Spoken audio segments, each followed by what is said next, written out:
It doesn't work. It's too old. The drivers don't work with Windows 10. With Windows 10. Damn it. Yeah, it's too bad. Listen, I can add sounds. Ready?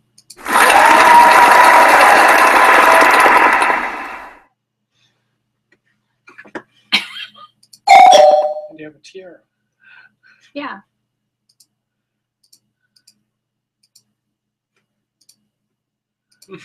Just turn it off. I have love now.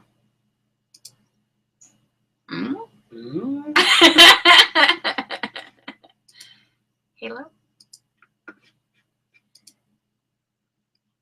It's pretty good.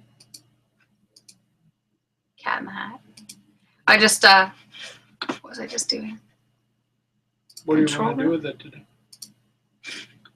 I just want to talk, like maybe pull together Steppen and Jennifer's new things based on my new blog post and just say, like, how else are you guys going to do this? Because the part is that we can all read in silence, far, far away from each other, but then we're not sharing. And if we all wait until we've, the comment that I've heard the most is, I really want to get that book started, but I haven't. And okay, you don't have to, but if you're also going to say, I can't say anything about the book until it's finished, then we're all going to be waiting until November to say anything. And that's the process you want to get into.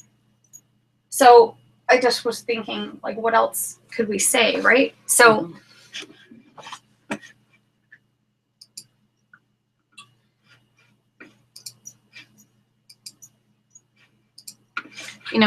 in here, I put on my own thing under, there it is. I think I did. Maybe I didn't. Maybe I put it under my books.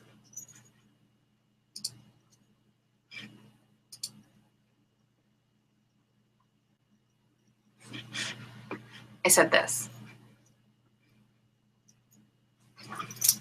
This is a quote that I just found, and this is page 109 of the book that I'm reading, So I was just thinking, this is what I just read, and it had something to do with me. And it still is this idea of flow. I mean, a lot of the books that I chose have to deal with this idea of flow and uninterrupted engagement. And Nicholas Carr, would say the same thing about uninterrupted, deep engagement. Like, I think honestly, I'm starting to think more and more it's just bullshit now. Well, I engage fully and deeply with my life, but it comes to me in many more just because the medium forms and modes and mediums now. Exactly. Trivial or anything. But, no. It's like fast one on the internet the other day. Would you rather sit here with me than be up there? I could, yeah. I'm not asking you one way or another, but Yeah, I don't know. Yeah, why not? Let's try that. Why did you come down rather than just joining in? Well, because I didn't know if it had started yet. Just saying how you were doing, and wanted to see if that. Yeah, it's not working, unfortunately. It's too old. I tested through the drivers and stuff, but. Like you went to the Logitech site. I did, yeah. Today. I'll throw it in the drone bin. Go back to school. Okay. We'll probably work on our side. Yeah, maybe. What were you saying? So, what I want to try to do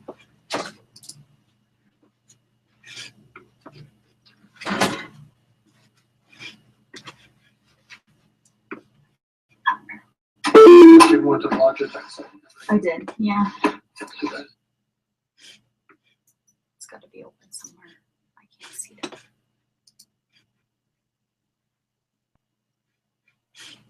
Because my camera's still on. God damn it. There we are. Anyway,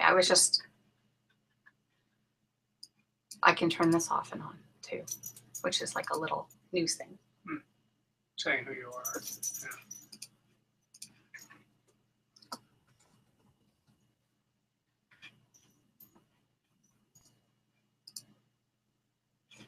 So that's what people see. But nobody's here. First week of school. Well, that's, you know, what, it's always something, right? It was Labor Day weekend. It was, so anyway, I feel like I have to keep trying. No, for sure.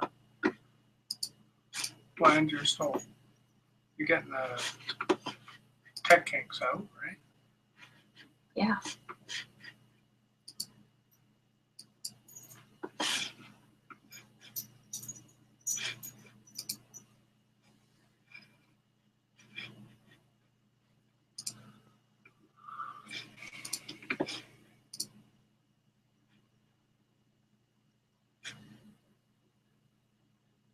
He's a teacher.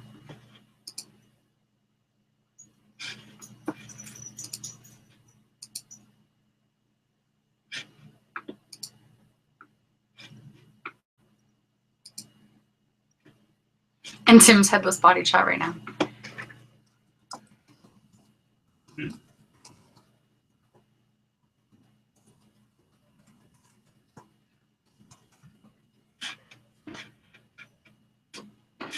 So Stefan can see us, but he can't join in.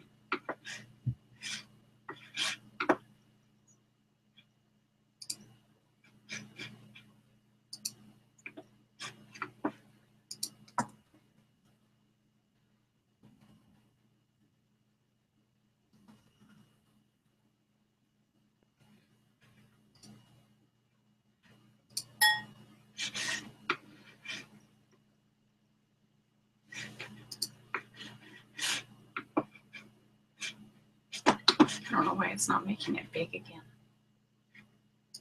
There we go.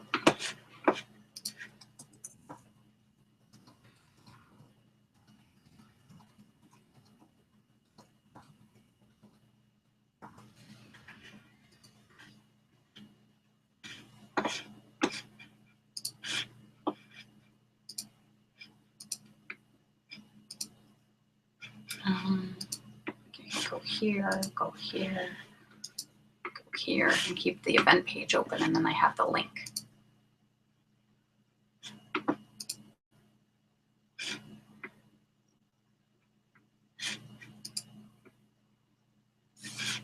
So the links are here.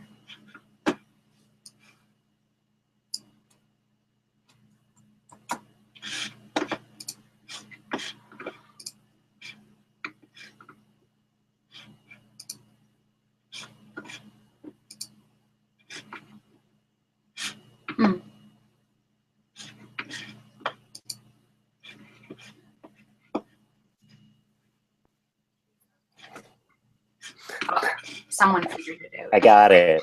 Yay! Hi, Stefan. How are ya?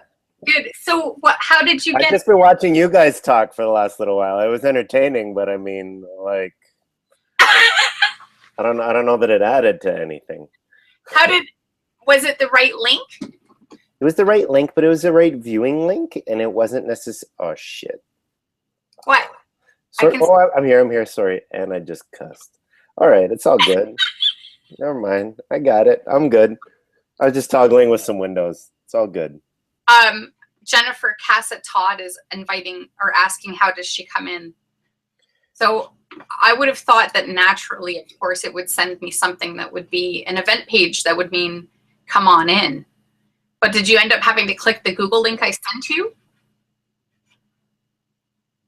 The second time that you sent it to me, it had like an actual link that said join Hangout on it. The first one didn't. It was just kind of like basically like click to watch. Okay, I'm gonna try it again then.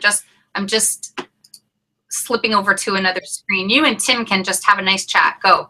That's cool. I just got like Jen is trying to get in. Yeah. Maybe send the same link to her. Okay. She just DM'd. I just got a DM that said something like, "Are you chatting with Alana?" Hi, Jen. We're figuring it out. I just want it to be so seamless. It's so frustrating. Yeah, I don't know. I'll be honest with you, it's the first time I've used it, so. Okay, we'll see if she can come in now. That'd be cool. So, do you know Jen? No, no. I mean, I guess yes, a little online, but we've never met. Fun fact, you both work Unless maybe we have met. You're Pardon? both We are both Catholic. Catholic. There's a few more, I'm sure, in the world. I know. But that's a fun fact. It's a funny thing because growing up in my little town, I had no idea that Protestants weren't the dominant Christian religion. Well, you know what? I don't think my grandma knows that Jesus didn't speak Ukrainian, so that works too, I guess, right? Like, so, yeah, you know, actually, it's funny. We're like, so I'm about halfway through this book.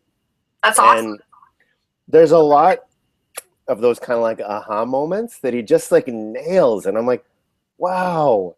Like part of it is or send the link you have. Okay. Okay, let's give her to the count of 20 and see if she chimes in. But we've been talking a lot, like, so this first week, my colleagues and I started like we're touching in with schools that we spoke with last year, planning for this year, and sort of like strategizing around like how we're going to do our research. So there's kind of a bit of time in between always for like just good chit chat, you know, and good conversation. And this book has been like, oh, can you tell Alana that there is an event link on the bottom right? Just a few more. Huh. Does that make any sense to you? It doesn't, because the only thing that I can see when we're in this live view right now, I have links. I have 3 links, but none of them are anything different than what I've sent her. Darn it. Are you and Jennifer Google friends at all or no? We are. And so maybe I'll do that. Yeah, like you said, I'll send it to her through Google Plus. Send it, yeah, and then Jen, just look in your notifications and click on that, because that's what I did. I'm trying to send it to you through Google Plus, Jen, not through Twitter. I want so desperately for this to work. Don't give up on us. She won't. I hope not. Mm-mm.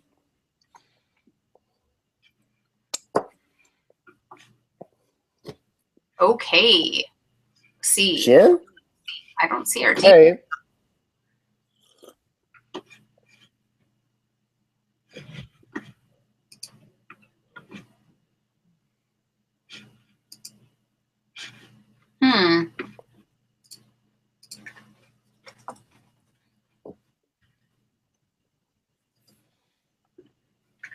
Do you think it's an invasion of privacy that I'm reading her direct messages to you online? No, right?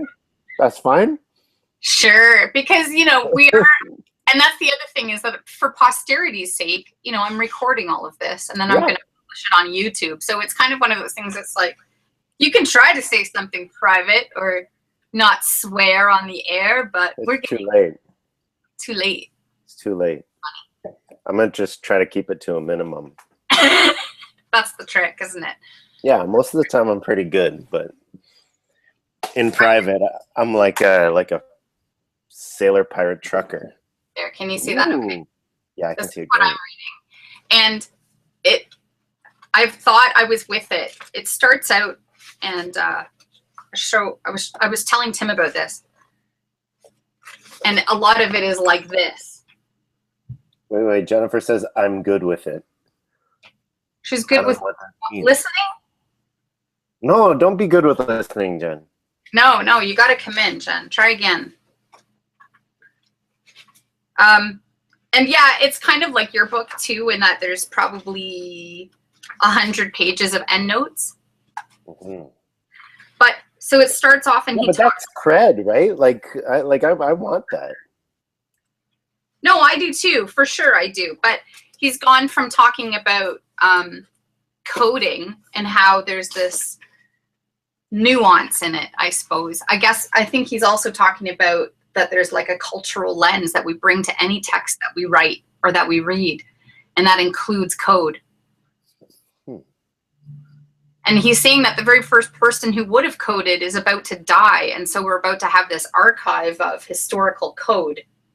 If we look at like, well, maybe not the very first person, but like there's a generation of people like Alan Turing who were all coding for the sake of espionage or to get things started so we could start to manage huge amounts of data. And then he's saying, and we always did that with a military point of view. I wonder what, when I think of the gurus, I guess, of Echo and OASBO, I wonder if they would agree with that there's a science feeling, a math feeling to coding that art will never be able to appreciate. Or if they would say the opposite, it is an art. I suppose it depends on the person, right? I think that you'd have mathematicians telling you that that's an art form too.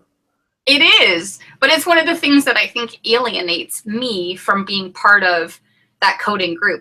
And he talks about that. Vikram Chandra says, people find out that I'm a coder and they say, what? But you're such a good novelist. Like you can't be both an artist and a mathematician, right? Yeah, I have a friend who does some mostly back-end web coding, but she talked a lot about how like her creative process is usually drawing before she starts any of her coding. Like she's like, I want to know what it looks like and what the user experience is kind of like. And she said a lot of that happens like on paper and pen. And then and then it's kind of like, then she makes that happen. So in a way, that's maybe the envisioning part of it is the art, and again, I'm guessing, like this is not something that I'm like well versed in, and I think you would have to ask someone else, but maybe that sort of imaginative side to it is very artistic, right? Do you code? No, I'm talking out of guessing more than anything, right? Yeah. Yeah, but I dig that. I think that like in Levitin's book, he talks a lot about like that social bias. But I'm about to write something this week about him. He refers to something called the in-out group bias and how basically. Oh wait! It's just bringing me to the YouTube stream, so I'm listening to your. Oh Shoot. She's just listening. And is she going through Google Plus? I don't know. Hang on. Let me just send a quick. Oh wow, wow. We can do. There's stuff that comes. Do you know if you put your cursor on the side here, there's a whole bunch of stuff that comes up. I know it's That's fun. Yeah, it is. It's great. I wonder even if I could screen share, showcase. What if we sent her? If we sent her this link, that's probably what you've been sending her, right? Down at the bottom where it says links, is that what you're thinking about? Bottom right corner of the screen. Bottom right. Nope. Bottom left. This Hangout is only open to people 18 years or older. Okay, so if I swear, it's not a big deal. Maybe that's part of it. Maybe I put her in a category. Jen, are you 18? Yeah, maybe that's what it is. Oh, she's then gonna you're too laugh. young. Hang on. Okay, so I can't see you right now, but that's cool. I'm going to just hop in here to message her back. Are you working through Google Plus?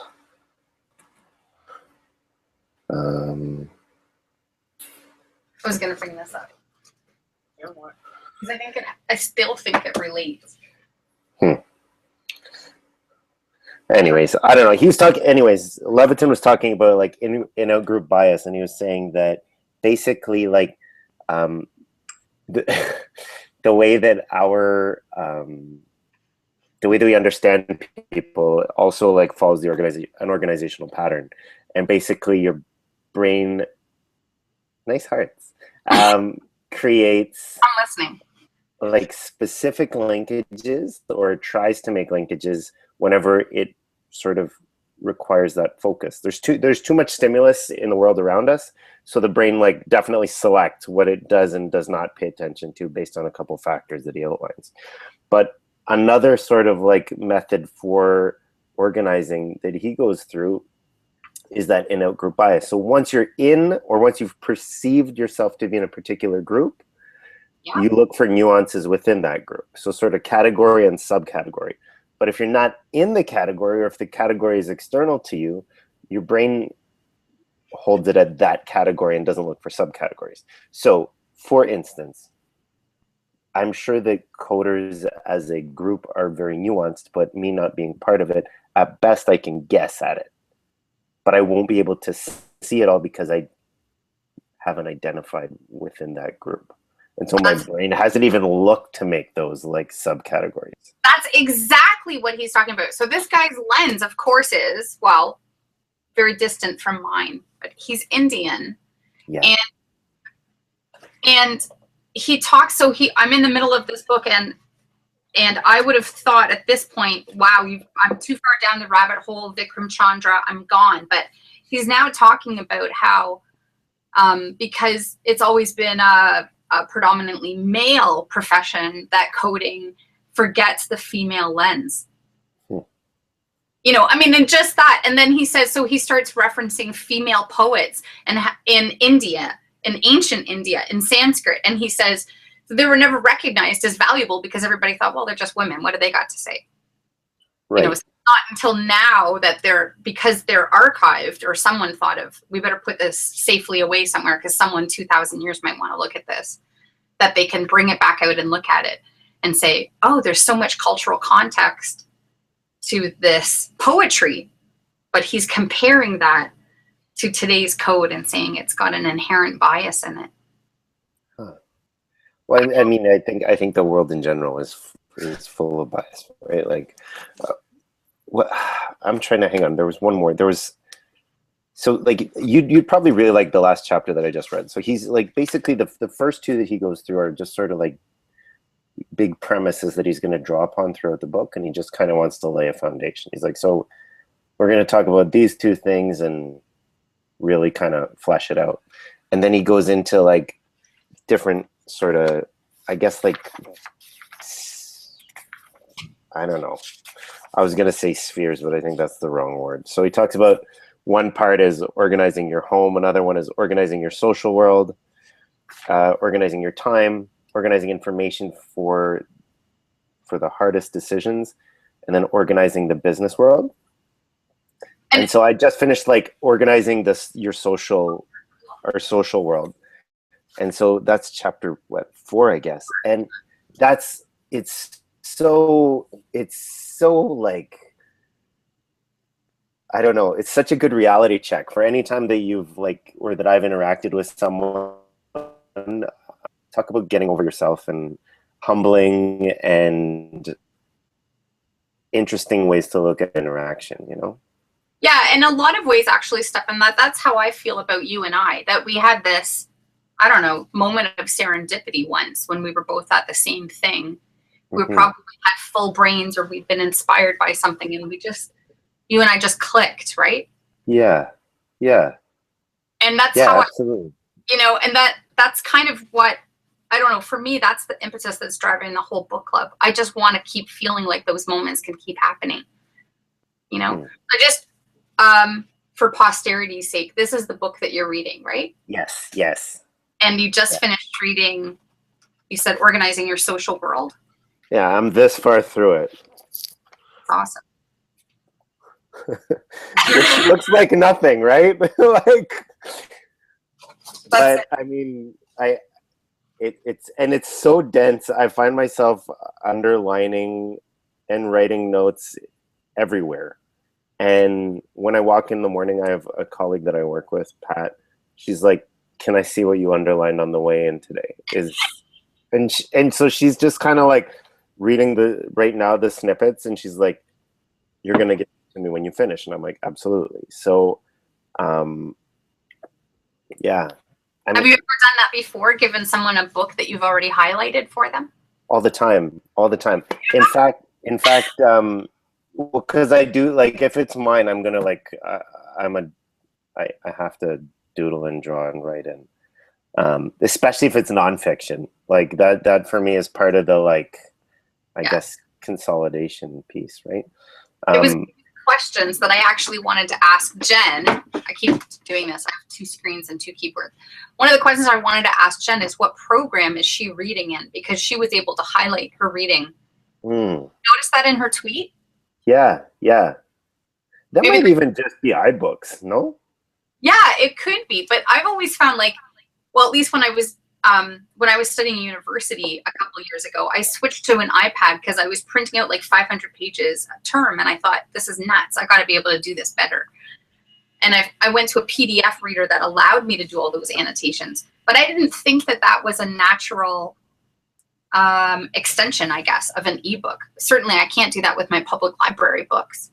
Yeah, no, absolutely. Look, I mean, I think book ownership, like that's one of the things I enjoy about it is to like be able to write and draw in it.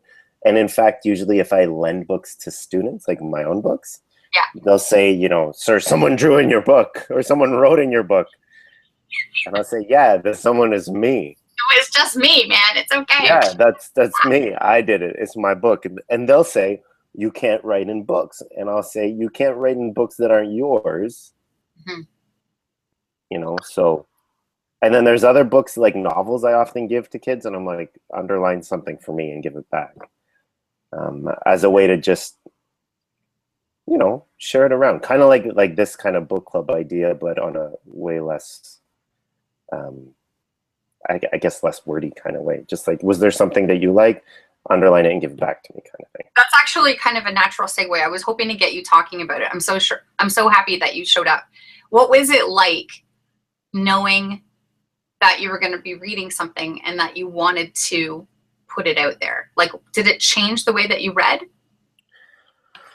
I'm going to say not really. Just because, so last year was my first year out of class, and I wanted to keep blogging, and I wanted to keep blogging about a lot of the work I'm doing. But because of a lot of privacy sort of agreements that we have in place with students, it's not really a venue for blogging that out. So there's a lot of reading though that goes along with this job. And so instead of sort of blogging about the classroom stuff, I started blogging more about like what I'm reading and any tensions or like disagreements or agreements that I might have with it, and where then I might be able to hypothetically see it. So over the last year, I have been doing more blogging about the stuff I'm reading than the teaching that I'm engaged in. So this has just been like this has been a very positive experience because it's a great book and there's a lot to write about in it. But no, I think, I actually think writing about what you're reading is like a good way to like cement it in there, you know? It's a good reflective, like a good mode for reflection. Now, in a lot of cases, it sounds like you've taken notes for yourself, maybe for reflection at a later time. Yes, absolutely. But at the same time, in this case, did you feel like you needed a visual component to it? Because I had asked you if you would make it visual, like put it out there somehow. Yeah. The underlining I normally do. The sticky note is that's a total ripoff of oh boy, what's the new Star Wars director's Abrams? Oh yeah. I don't know if I'm the only Star Wars nerd in this chat, but Abrams, like leading up to any of the Star Wars photos, videos, anything that came out before that, it was all through his Twitter feed. And the coolest thing about it was there was all photos, and he would write something on an index card, and he would place it beside a set piece that lovers of Star Wars would recognize and freak out over. They'd be like, that's the corner of the chessboard in the Millennium Falcon. Whoa! That's So before awesome. any trailers or anything came out, people were getting excited because they knew the Millennium Falcon was going to be in it. He was very deliberate about his notes. And I was like, and then I'm like, well, I mean, I'm thinking some stuff, so why don't I just Sharpie sticky note and stick it to the cover? That way, like, that gives like that kind of visual that goes with it. Or if it's like a bigger piece of text that I want to refer to, then just snap the photo. I'm going to just try to show you something Yeah. by sharing my screen for a second here. Sure. And the reason I want to do that is because I think there's even like, and I think this kind of goes along with what you were saying. There's a teasing nature to this sharing. I'm having difficulty. On my Okay. Flipboard, it's loading. On my Flipboard, okay, sharing my screen. Screen share, I see. Okay, that would be Right, there we go. So screen share there on the left. on the left. Yeah, I see it. Right, you got it. I'm going to share my screen, and so you should see what I'm looking at rather than. Yep. Okay. I got you. Bridge all of a sudden. I don't know why I'm looking at that. I want to show you Google. There it is. Okay, so this is my Flipboard, and I kind of was trying to tweet this, but of course it's kind of like Google Hangout, and that in order to do this, you can follow right here in this button. Yeah. You can see that stuff in. Yeah, I can see it. Yeah. Or I can invite contributors. But I can't show people I can't invite everybody to see it. It's not like a worldwide thing. You still have to come in and join Flipboard. There's some proprietary nature. You know, nothing's for free. I guess that's what I'm learning. But can't you embed a Flipboard? Like Flipboards are embeddable, no? Yeah, I think you're right. So why don't you embed it into your blog? Yeah, I'm going to keep working on it. Sometimes I find that it's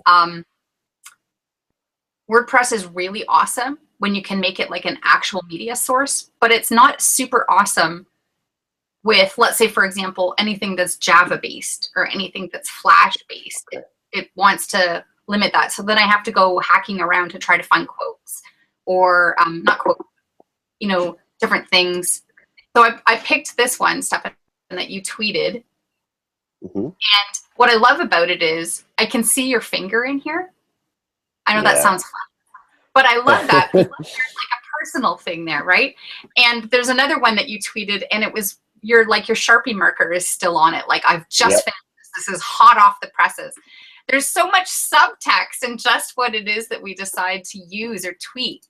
Yeah. Oh. Yeah, no, I hear you. And I totally hear you. I must say to you, the finger was not deliberate. The finger was holding down the corner of the book. Or the hand was holding down the corner of the book. But I left it in there. Yeah, you left it in there. That's what I was going to say. Okay, I'm going to jump back out because you don't need to see this part anymore. Yeah, it's interesting. Did you try to make contact with Daniel Levitin? Like, he seems like he's... And I would understand why he wouldn't. After reading his book, I would totally understand why he's not on social media. Or the first part. Well, not that I can see. I mean, unless he goes by like a pseudonym or something else. But he's not easy to track down. But I would love to hear what he has to say. Me too. You know, because of the first chunk of the book now, I was I have been very digital in anything I've done for the last while in terms of my own personal note taking and thinking. And just because of the first couple chapters, this year I grabbed like a couple paper notebooks, and I think that so far I've committed to, if something requires an intense amount of focus, that it's going to be on paper. It's a hard one for me too, actually. I fully intended to read Spin next, and I fully intended to read This Is Not a Test Yet, but because I travel to work and back about almost 8 hours a week. Yeah. This one, Geek Sublime is on audiobook. Yeah. And I'm I'm going to finish it within the next 2 days because I'm listening to it. And that's where my time is. I don't know about you, but that first week back, I'm not going to fit in an extra hour of reading anywhere. Well, the nice thing is, like, your commute, Mm-hmm. mine is similar, except it's on public transit. So that's reading time for me, right? Yeah. Yeah. Yeah, I actually often look forward, and this sounds stupid, but I often look forward to longer commutes on TTC so that I can read more.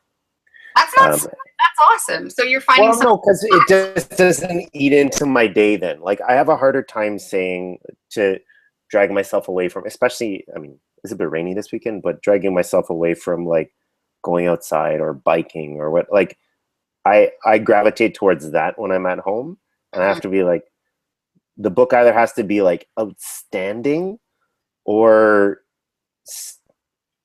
there has to be something there that will make me read at home, versus transit for me is reading time. That's amazing. Like, definitely. There is also a chat function in here. I wish I could even just tweet out a chat and say, hey, people. Yeah, I couldn't get into it. Oh, no. Tim is telling me he can't get into it. You know what? I'm starting to feel like maybe putting it on air isn't worth as much as being able to just have more people come into the conversation. Maybe I'll try it another way next week. I'm going to ask Jen and Tina are apparently still listening. Maybe they could tweet me this week and tell me if they want to give that a shot, if next weekend, same time, would work instead. Just having a hangout rather than trying to videotape it to edit later. Yeah. Well, I mean, I don't know what does did you have you tried the hangout versus the archiving of the hangout? I have in the past, but it was always for a social thing, and I thought, you know, there's that librarian in me that keeps fighting and says, you must preserve it. It's history. This is the beginning of the book club. But sorry, I don't know where that strange accent came from all of a sudden. But anyway, that is an amazing part where you just left off. Like, let me go back, just go back a little bit to your commuting and finding that reading time. You saying that your habit is changing now because of the book that you're reading? Yeah, well, not my reading habit, but definitely my note taking and presence of mind habit of writing on paper now instead of digital. It really, when he started talking about bandwidth in your brain, and when he started, like, just mentioning about, like, there is a finite amount that you can handle, and what happens is that when you exceed that, the other stuff drops off and you keep focusing in. But I don't know, it was intense. It was intense, and it was like, it was so intense that it made it worth wanting to try something different, you know? Actually, you know what? I think you might have come in on this part earlier. Tim and I were talking about whether or not that whole cultural idea of multitasking, is it possible? Is it just, I don't know. But I actually said, according to him, it's completely impossible. It's impossible, right? And yeah, Nick, I mean, like, I'm a bit torn on it, but, like, he says it is neurologically impossible, and that it's more than anything a delusion to think that you can. That's interesting. I don't know. What is possible then? Like focusing on one thing in extreme detail? No. I like, basically what he said is, if you can imagine focus as being like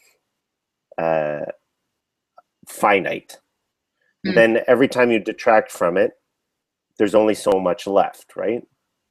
And at a certain point, there's none left, and you have to figure out which of these things that you are focusing on is going to lose out, so that this other thing can refocus. I don't know if that makes any sense to you, because it's pretty inarticulate. No, but I think it's like you were going back to your bandwidth metaphor there. It's like the pipe is only so big, and if you're going to keep splitting it, yeah, eventually it just sucks. So, like, you can do more things. The human brain can multitask.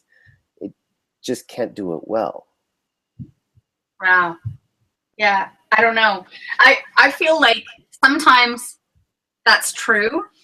Certainly, but it's not how I work.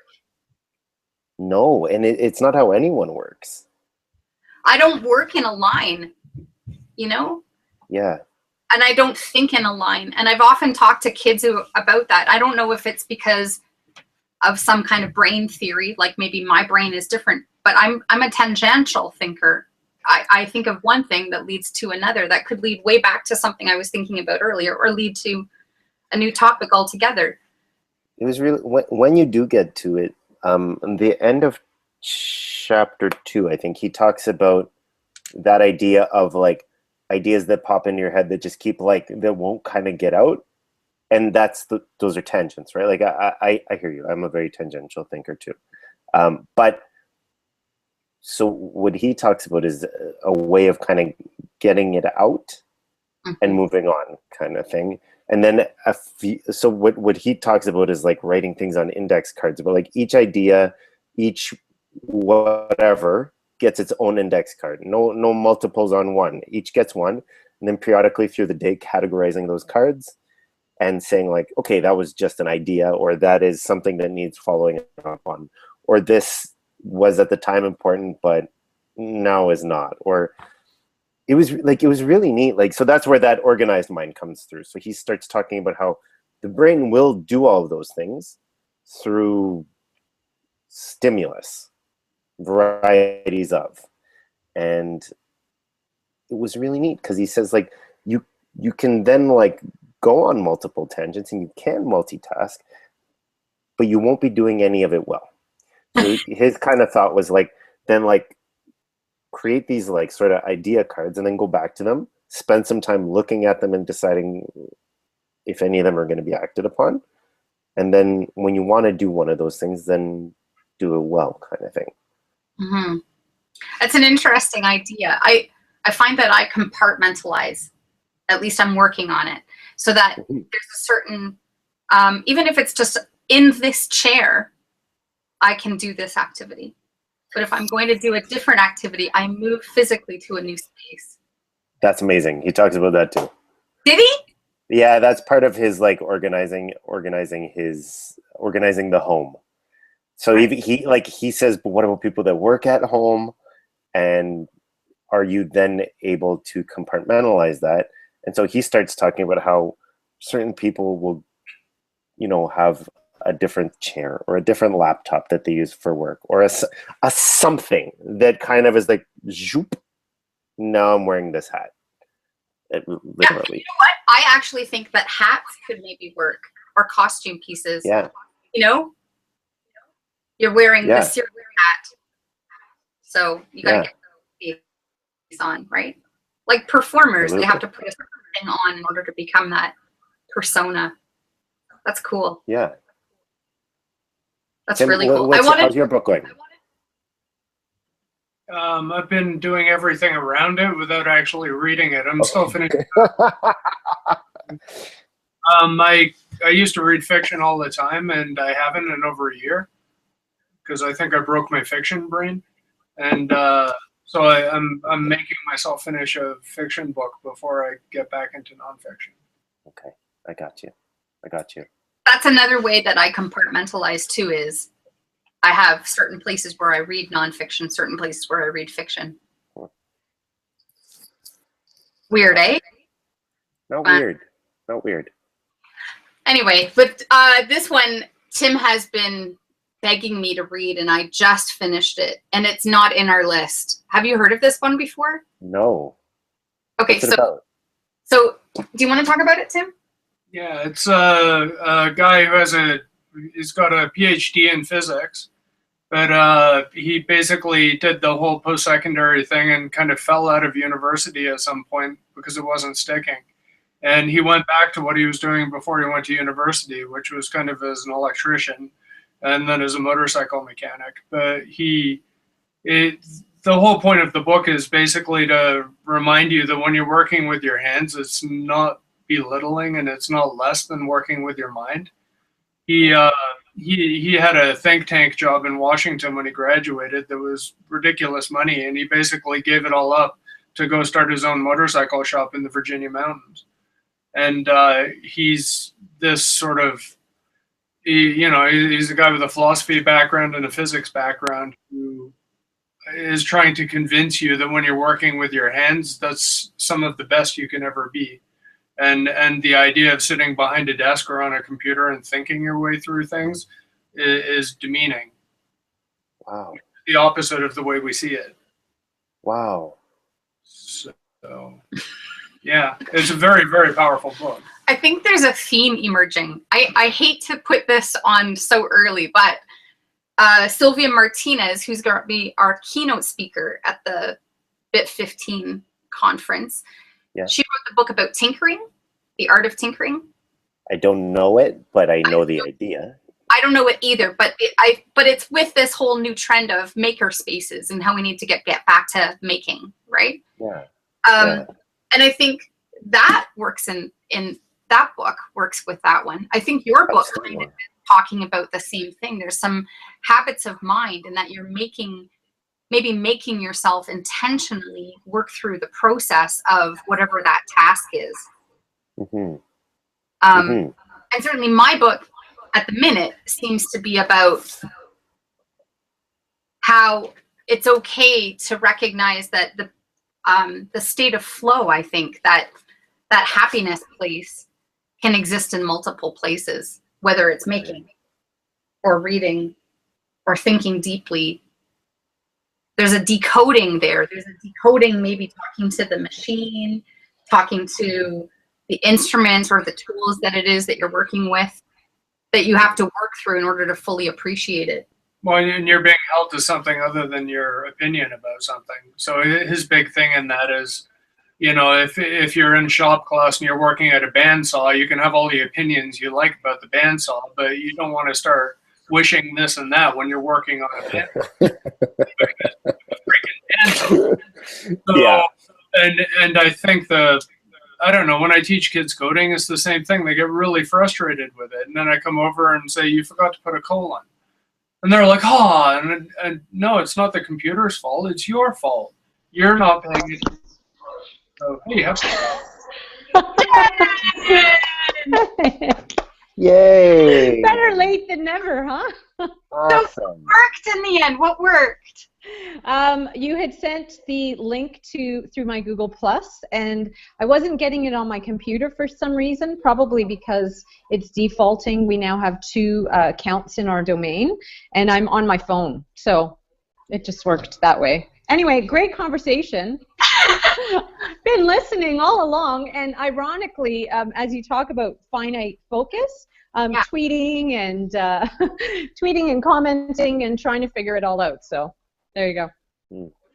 Darn it! Sorry, I didn't mean to interrupt the train of thought here. Continue. Are you kidding? It's fantastic. Thank you. Yeah, I'm so glad that you're here. We were talking about something that you posted earlier, and it was a piece of text from the book that you're reading. Mm-hmm. And I was wondering how you were physically reading it.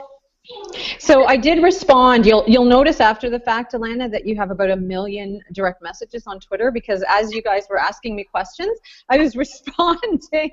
I didn't know what else to do. I actually just bought the book on Kindle, actually. And so Kindle allows you to highlight and put in little notes as you read. So as you go back to it, you can reflect on those things that you highlighted later.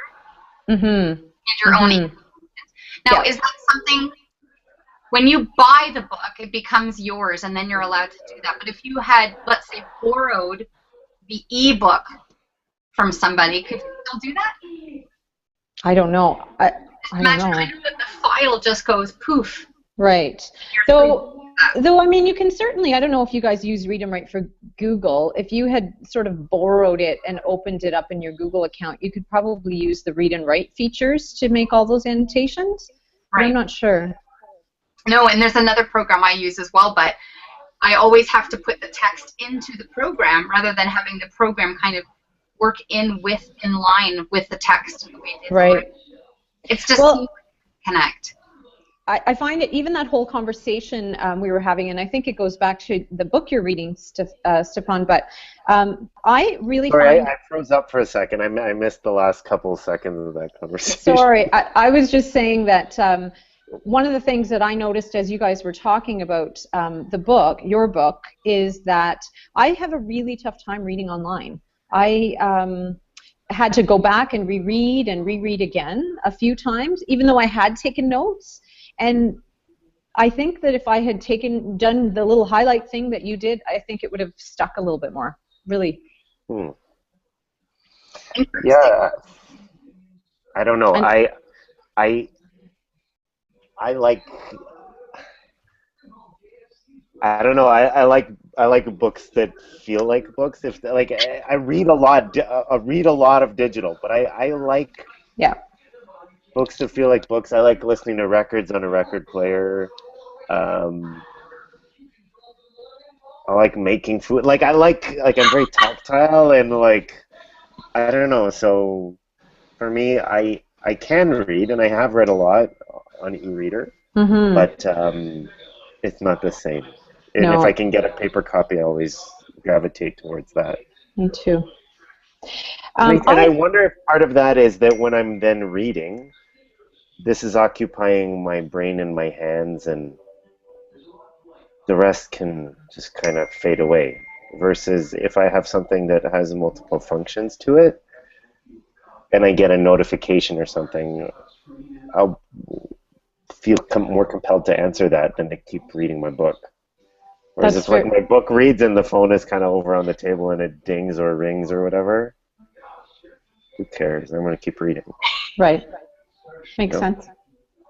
We've got about 10 minutes and until we're officially off the air, although I don't mind if we keep talking longer, but I certainly don't want to, this is supposed to be our check-in, not necessarily anything more than that. But I was just wondering, is there anything that you wish for that we could go to our next level? For example, Stefan was saying, maybe just before he came on, Jen, that he was wondering if I'd ever contacted Daniel Levitin, his author, to say, hey, I'd really like to ask you some questions. Would you like to talk to Will? Are you ready to talk to Will? Well, I've talked to Will, but yeah, absolutely. As I read, I keep I really keep adding him. Like I'll put something in and I'll include him, and he hasn't really responded yet. But I haven't really said anything awesome yet either, because I'm really just into the book. I'll have to be honest with you. I don't know how many of you are going to read more than one. I just thought when my book club, we read one book, and now there's this list of 10 books that everyone wants to read. I'm a little overwhelmed. But no, I absolutely do want to not challenge, but talk to Will about some of the ideas in there. Right now, I'm at the point where he talks about the extent to which the depth and breadth of what we cover in school is teacher-directed or student-directed. And a lot of what I've read so far really challenges the institution of school. I haven't gotten to the point where, now how do we respond to that given the confines of the institution of school, which is where we live, right? So, but soon as I move a little further into that, I definitely hope to. And I mean, most of these authors are on Twitter. I think it's only natural for us to at least try to connect with them and get their perspective for sure. That's awesome. I'm gonna keep e-stalking Daniel. I mean, I'm sure that there's a way that I can find him.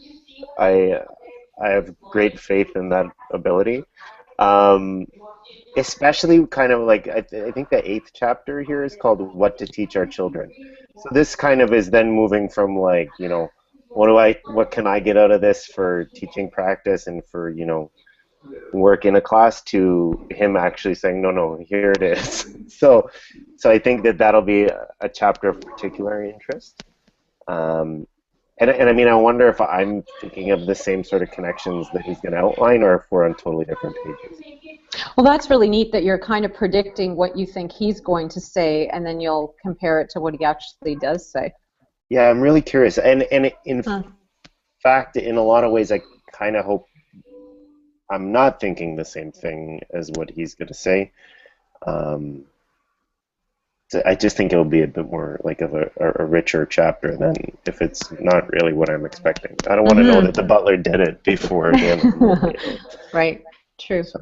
I just something you said, Jen, tweaked my attention. I don't know that I've ever actually told anyone why we're doing these particular books or why the list is so long, and maybe that's something I'll need to clarify in another blog post or something. But when we first started talking about it, it was almost a year ago, right? It would have been in November, right after the session that we had on It's Complicated by Dana Boyd at the okay. conference. Okay. And we started talking about all of the angles that they were interested in. Okay, so that's one thing, is I knew that in combining the Echo people with the OASBO people, that we were going to have a massive range of interest in the idea of technology and education. So I wanted to appeal to something for everybody. But the other thing is, in choosing books that are super current, like every single one of our books, this was 2014, I knew that we would have the authors and we would have the publishers' attention, because they really want us to do the work for them in reviewing and talking about their books and getting people interested in them. Okay. So there's that combination. But the real idea that came out of this is, you ever pay attention to Canada Reads? So in that case, those books are nominated by readers, often kind of celebrities and sub-celebrities in the Canada Reads game. And then they dwindled down that list. So I put the whole whack of books together. I think we'll be up to 16 books in total that are on the list. But other than the people who are directly interacting with me, if there are people out there who are lurking in the book club, and you know who you are, just let me know you exist. I don't know that everybody's going to read this book, and that's not my intention. I just want you to pick up what's talking to you. You know? But I do want you to argue that your voice is valid, and therefore that's the right book for this moment.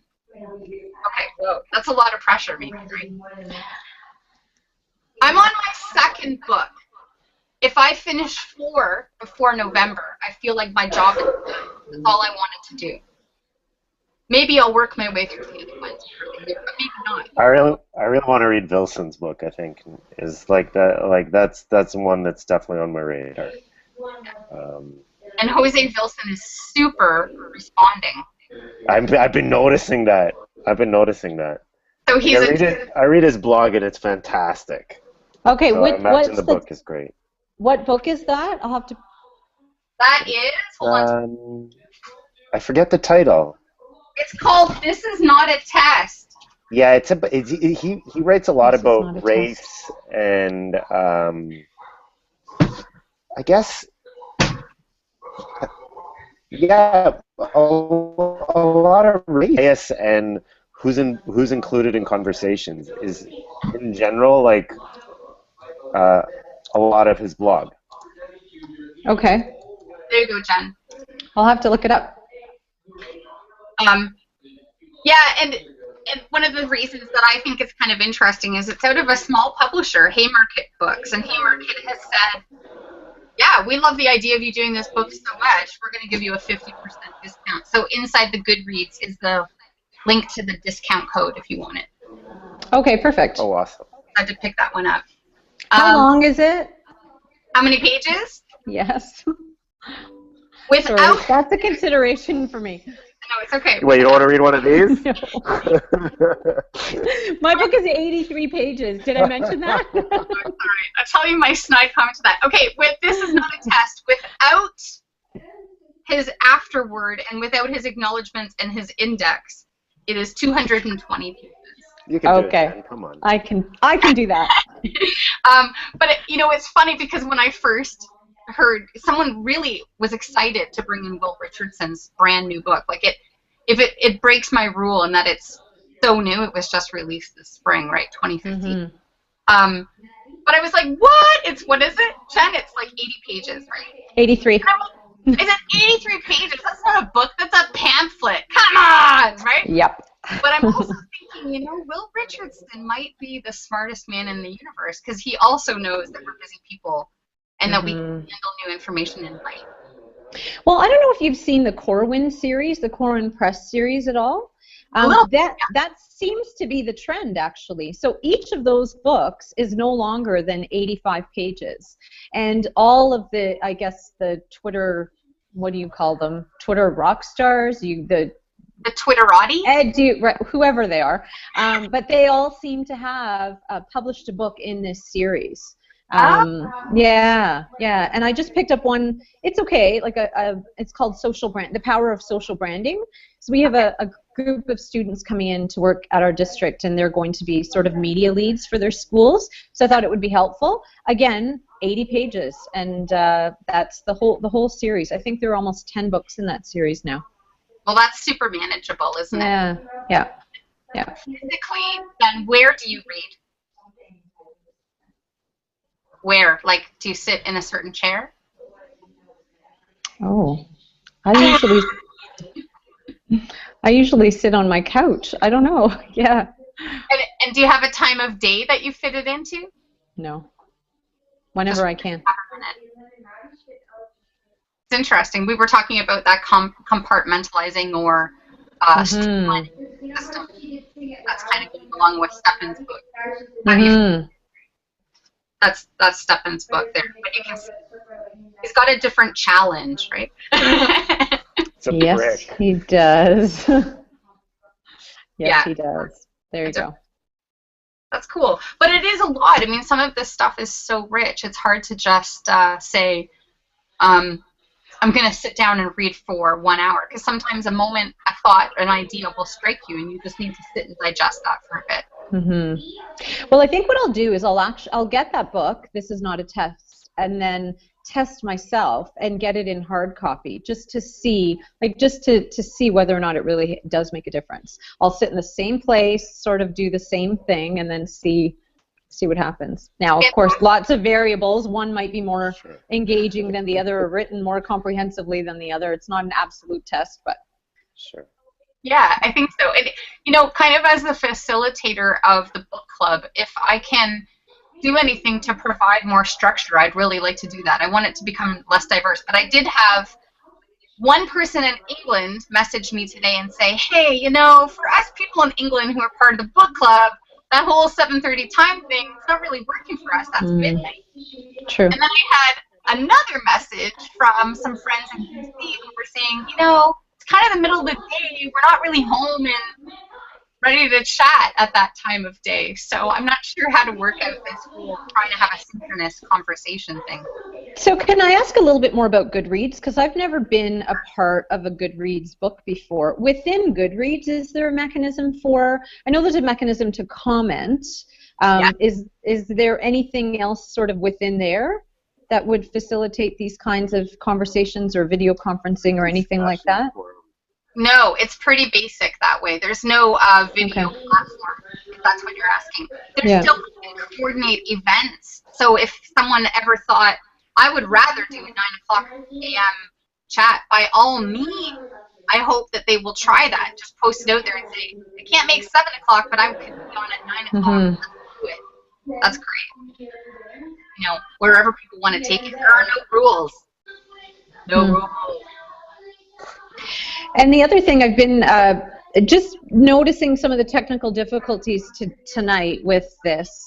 One of the things that Sarah Thomas, I don't know if you know her, but she runs a group called EduMatch, and she does something called a tweet and talk, so that the Google Hangout on air happens. Now, it's not for this long. It's only like a 20-minute thing, and maybe time is a factor for people too. But so they're talking on the Google Hangouts on air. There are a few people on the panelist, and then others who are listening in contribute via Twitter using the hashtag, which is kind of a really neat way to be on both platforms at the same time. So I don't know if that's something you're interested in doing. I love that idea. Do you think it's something, though, that I don't know that I would feel, I think I would feel too fractured to be able to run both.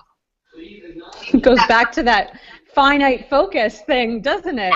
Yeah, exactly. I don't think I could tweet and do it, but if someone was willing to do it, I'd be happy to either tweet or run the Hangout. What do you think? Want to try it next week? We could. Yeah, why not? Who's in? Do you need to check your calendars and get back to me? Sure. Just I mean, like that. Sure. I just, I like sure's a good answer, you know? it's pretty non-committal, isn't it?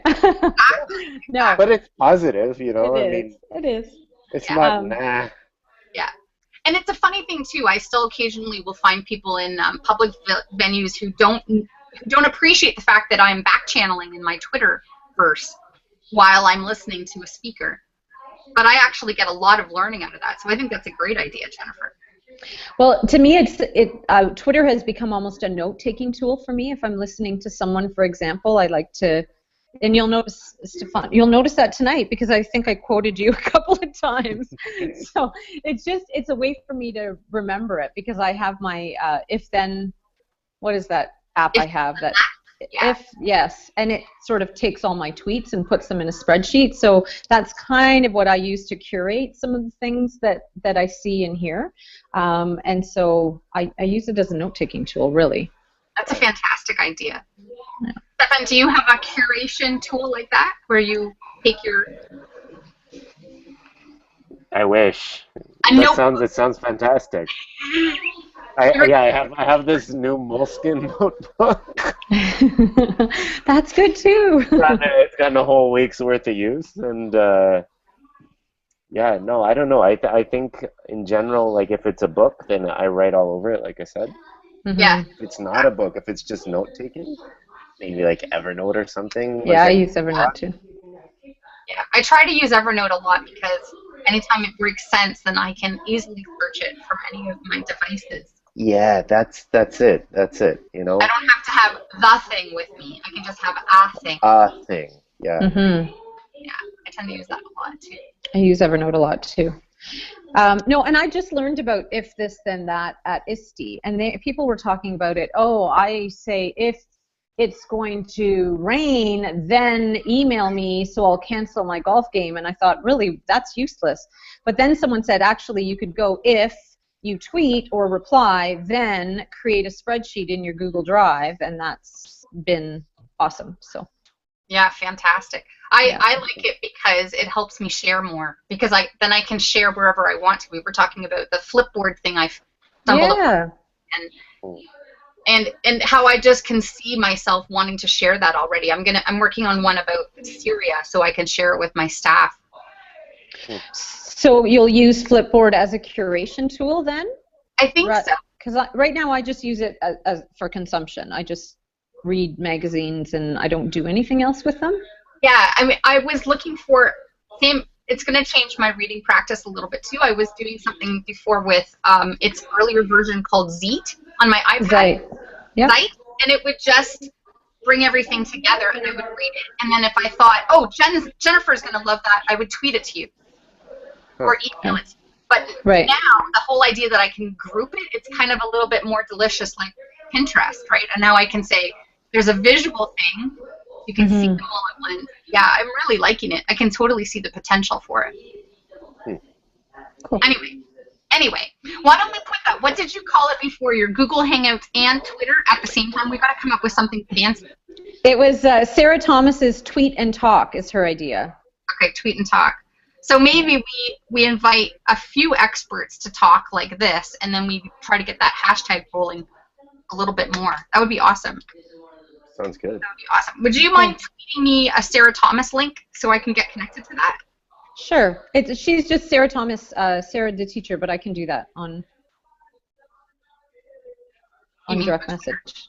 Yep. Okay, great. That would be perfect. Thanks. And Stefan, I don't think we ever met in person, or maybe we I don't did think so once. either. I don't think No. so either. Alana No, I said don't that, and I'm think like, so. I'm trying to think, and I'm No, like, because I have been messaging her a lot, but I'm like, I don't think so. I think the first time we actually ever talked, you were making some awesome Ukrainian thing, but a few years ago, and then ever since then, I think we've been messaging, but not, or talking on Twitter, but I don't think we've officially met. But I think you're good friends with Royan and. Yeah, we're friends for sure. Brent, okay, so maybe we'll have seen each other somewhere. And a little bit like Roy and Fred, and sometimes Paul. Like we'll go for like I don't know, a couple times a year. We'll. Okay, so Fred works in my board actually. at St. Yeah. Elizabeth. Yeah. So Awesome. okay. Anyway. That's good. Well, thank you guys and thanks Jen for being persistent, and thanks. Absolutely, you're like you're the one. And, Talk about don't quit. No, and thank you so much for both of you for really getting the ball rolling with people, making that reading visible. It's made the world of difference to me to be able to see things like that happening. And that's the other thing I'm using my Flipboard for, is I'm going to curate all that stuff together. Oh, perfect. Cool. Okay. Well, thanks for facilitating. Thank you. That was great. Have a Great good night, conversation. guys. Okay, you Take too. care. Take care. Yeah. Bye. Night.